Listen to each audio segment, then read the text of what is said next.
I'm joined now by Liz McDaid, Green Connections strategic lead. Liz, very good afternoon to you. Thanks very much for your time. For you, this is what? Good riddance? Well, we really welcome the total withdrawal, but we think it's maybe been underplayed in the policy space. We are sitting in a climate crisis. We know we need to move in the just energy transition away from fossil fuels. And I think possibly what Total saw was in 20 to 30 years, this would no longer be something that would be viable to sell the product.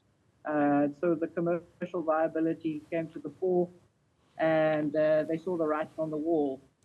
For us, this is good because we need a healthy ocean. We need to sustain livelihoods. And so we welcome the withdrawal, both blocks, first 11B, 12B, which was the production, but 5, 6, 7, which was going to be the exploration side of it, they wouldn't have even got production maybe in the next 10 years. Well, the TotalEnergies partners are determined to continue with this project. If anything, they feel that they now have even more of a responsibility to forge ahead, make sure that they will do anything in their power to make sure that it happens. So the question is, if a huge, big, major oil company with all the resources at its disposal decides to move off, who are these other partners that are coming, going to take over and think they can invest? It was a the 11B, 12B site was a technically difficult site. In years gone by, there's been attempts to do some of that drilling, and they couldn't make it. The currents are very strong. Sea conditions are very harsh. Plus, you know, we have very diverse biodiversity. We have fishing areas, and all of that is something that would be at risk should something go wrong. So we welcome the fact that Total has made this, but we are concerned that other players who don't have the same competence, we would argue, are going to try their luck, and that would be a disaster, or could be a disaster. Well, we'll see if that indeed is going to be the case. But the move away from fossil fuels is going to take quite a wee bit of time. I mean, we're importing gas, we're importing oil, and it's going to take a wee bit of time before South Africa is able to deliver on its policy, stated policy of an energy mix, isn't it? So let's look at that. So we, as an NGO, had to go to court to force the government to do proper planning. So that energy plan is due first quarter of next year, and that's the plan that should determine how our energy mix moves forward. And if we think about transport, at the moment we have a green hydrogen plan, we have electric vehicle plan, and then we have this idea of continuing oil and petroleum. How this will be phased in or out and over what time period as we move away from fossil fuels, it's unknown.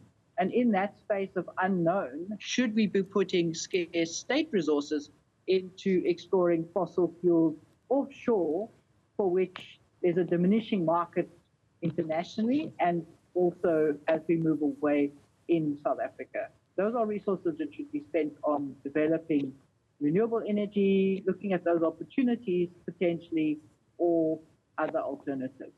But is your opposition to you're opposed to lack of proper planning, or is your opposition to fossil fuels and exploration even? So I think the question would be, firstly, you do the plan to determine whether in fact you need the fossil fuels going into the future. Our position is that from our homework, we don't think we do. With the climate crisis, there's obviously the global and national move away from fossil fuels. And then if we look at the fossil fuels, which over the short term, we're obviously going to phase everything out, not switching overnight, then which are the ones that we should be doing and where should we be putting our investments?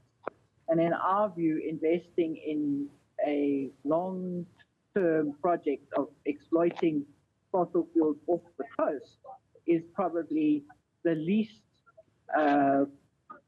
best, no, the worst way to go. And for us, the writing's on the wall that if one of the largest oil majors says, we're pulling out, it's not commercially viable, isn't that a signal?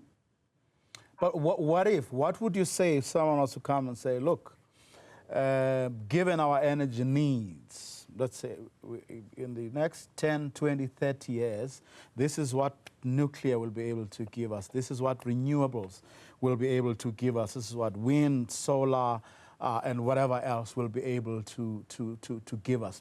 And we still have coal in abundance, and this is what we can do with it up until that time when everything evens out and we're able to move away completely from fossil fuels. What would you say if they were to put a case on the table that anyone, anywhere in the world can actually examine, and it tells a story of the fact that you still need all these other dirty sources? So if we were to see that case and we could examine it and it was absolutely evidence-based and valid, then I think we would have to accept it. But we don't see that case because we've never done the planning. The law came in 2008 and it's now 2024, and it's only because of us that we are now having to do that planning. So let's see the evidence, let's put it on the table, and let's debate it. And if it's good, robust evidence, then we would go forward. But I don't think that case is going to come to the fore. But we're willing to investigate. Liz McDaid, let me thank you for your time.